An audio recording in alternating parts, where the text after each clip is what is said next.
Good morning, my dear students. How are you? Revision work is going on. Focus on your exams. Hard work always pays. Keep this in your mind, okay? Okay, students, our exercise work of chapter 4, Pianist Matin, is pending.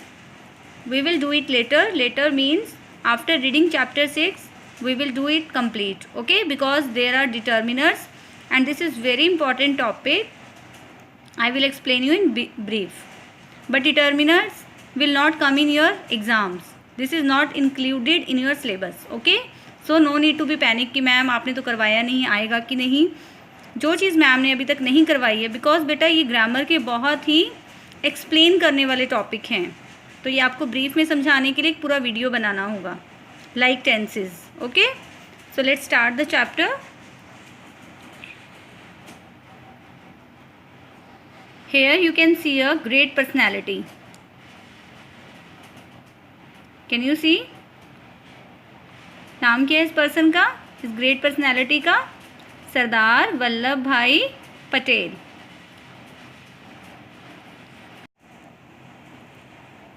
Okay students, this is the statue of Sardar Vallabhbhai Patel. Now let's read some information about Sardar Vallabhbhai Patel. The Statue of Unity is gigantic. Gigantic means huge, enormous. Statue of Indian statesman Sardar Vallabhbhai Patel. Sardar Patel was the first Home Minister of independent India and was highly revered for his leadership in integrating the 552 princely states of India to form the single Union of India. The Statue of Unity is located in the state of Gujarat. Where it is located? In the state of Gujarat. It is the tallest statue in the world. आपके लिए कितने proud की बात है ना कि आपकी country में एक ऐसा स्टैचू है जो कि पूरे वर्ल्ड में सबसे टॉलेस्ट है. The project was first announced in 2010 and the construction of the statue started in October 2013 by Larsen and Toubro. It was designed by the Indian sculptor Ram V. Sutar and was inaugurated by the Indian Prime Minister Narendra Modi on 31st October 2018 on the 143rd birth anniversary of Sardar Patel. So this is very important information.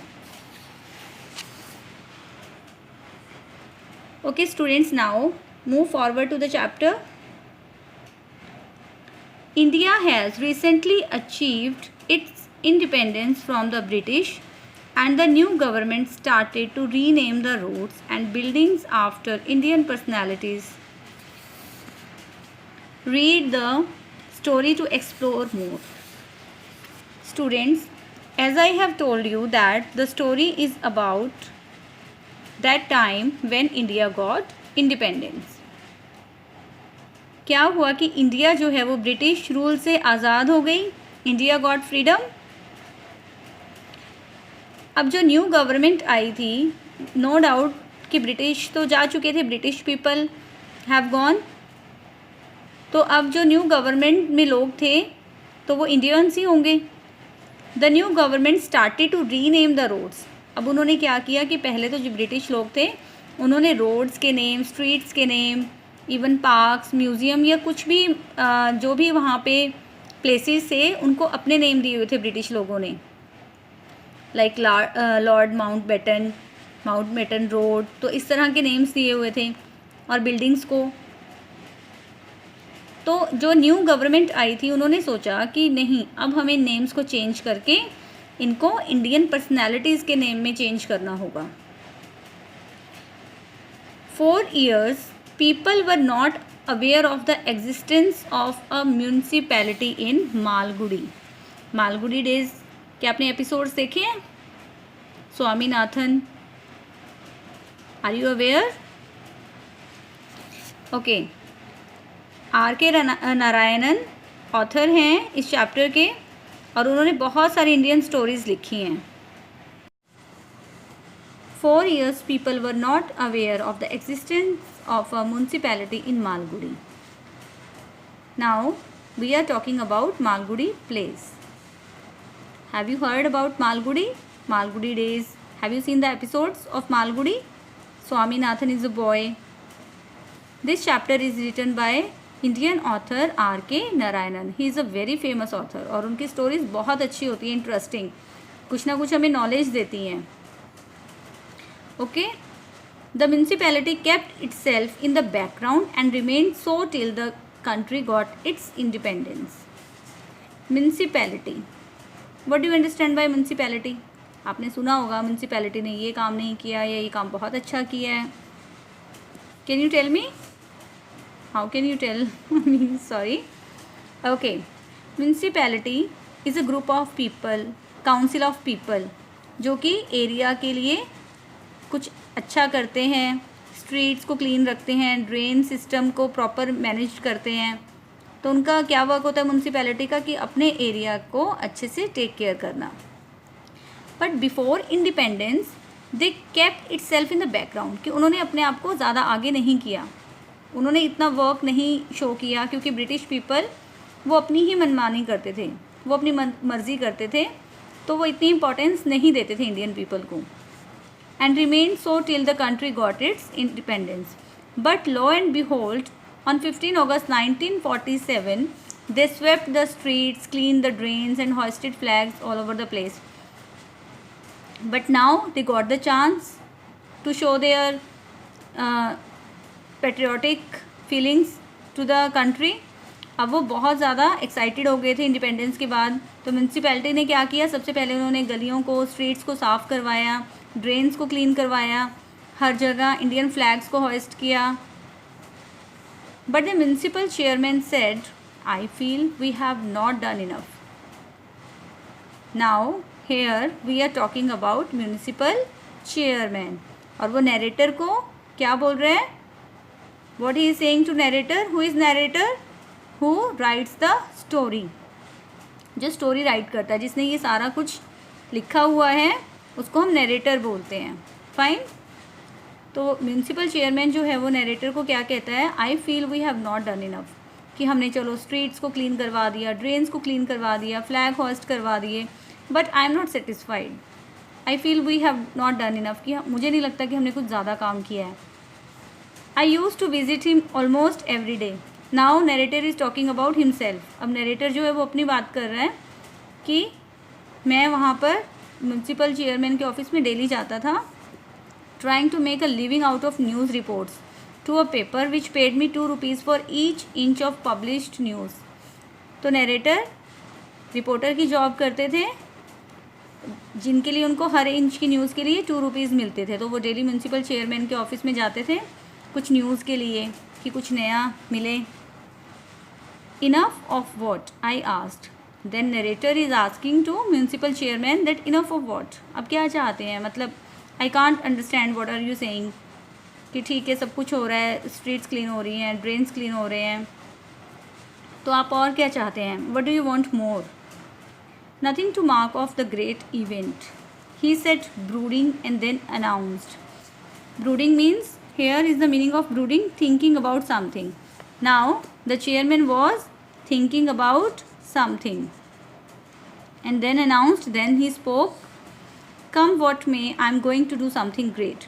ठीक है, जो हो रहा है ठीक है, लेकिन मुझे कुछ ग्रेट करना है, मुझे कुछ अलग करना है.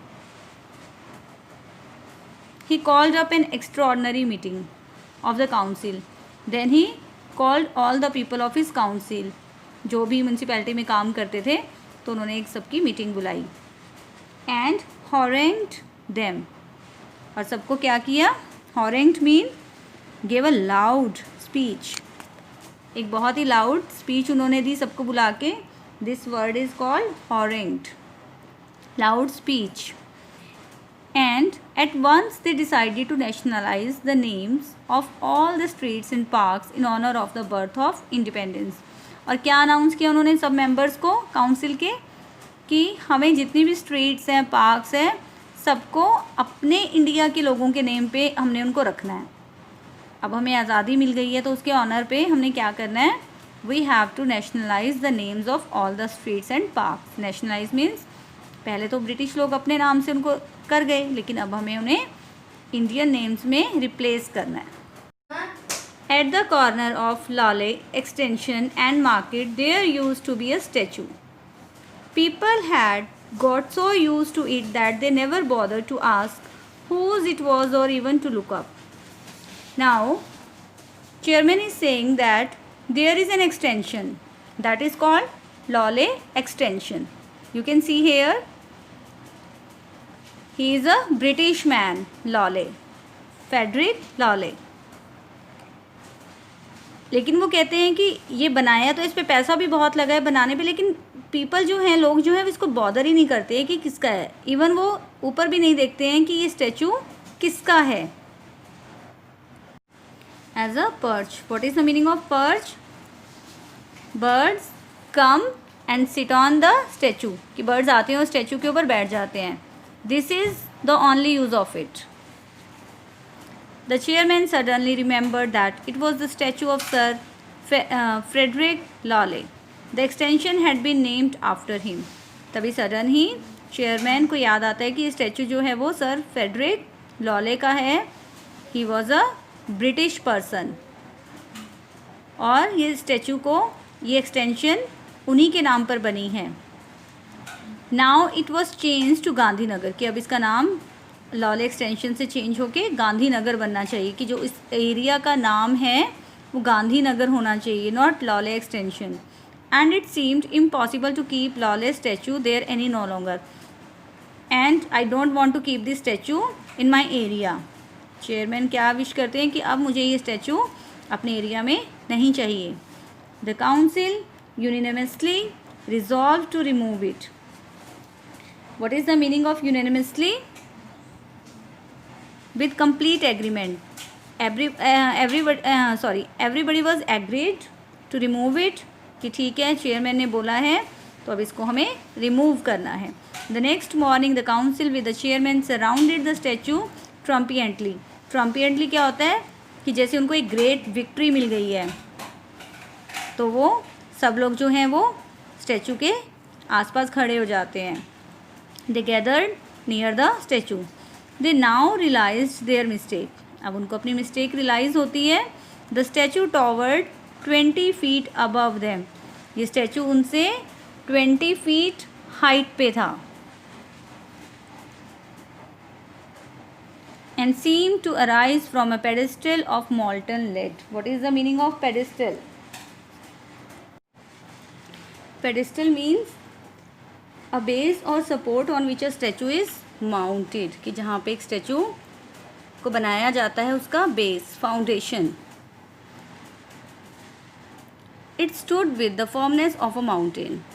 फर्मनेस मीन्स कि ये एक माउंटेन की तरह पूरा मजबूती से फिक्स किया हुआ था. But it made them only firmer in their resolve. But now somehow the chairman wanted to remove this statue. If it was going to mean blasting up that part of the town for the purpose, they would do it. Now the chairman asked the people, somehow we have to remove this statue, कि blast करना पड़े, do it. कुछ भी करना पड़े, you have to do it, but remove this statue. For they unearthed a lot of history about Sir Frederick Lale. अब वो, क्योंकि सबके मन में एक था कि जो सर फेडरिक थे, he was not a good man, he is a bad man. He tortures the people. He was a combination of Attila, the scourge of Europe. Scourge means a person who causes suffering, कि जो लोगों को torture करता है.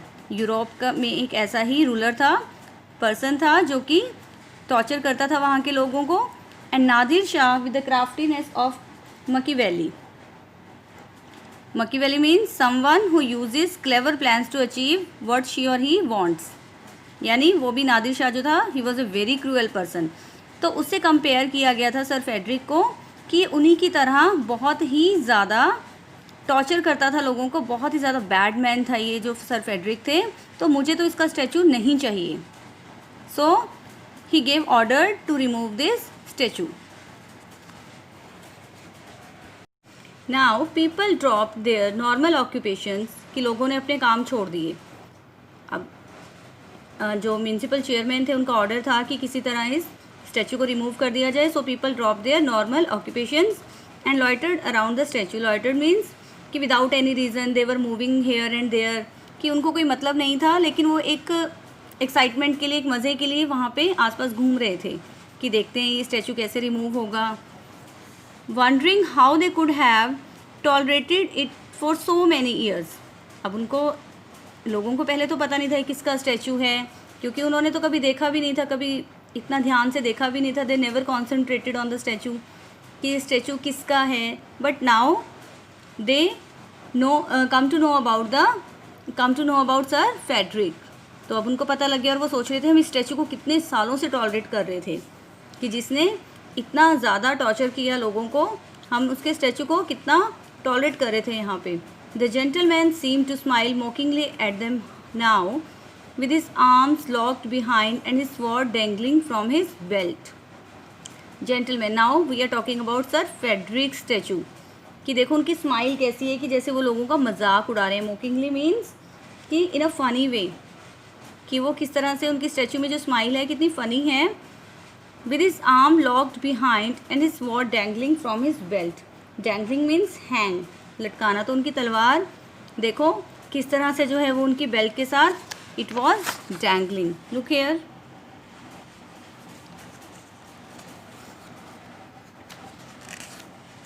You can see here. There could be no doubt that he must have been the worst tyrant imaginable, the true picture with breeches and wig and white waistcoat and that hard, determined look of all that has been hatefully familiar in the British period of Indian history. What is the meaning of tyrant? Tyrant, here you can see the meaning, a cruel and unjust ruler. Again we are talking about Sir Frederick, that he was a very cruel person.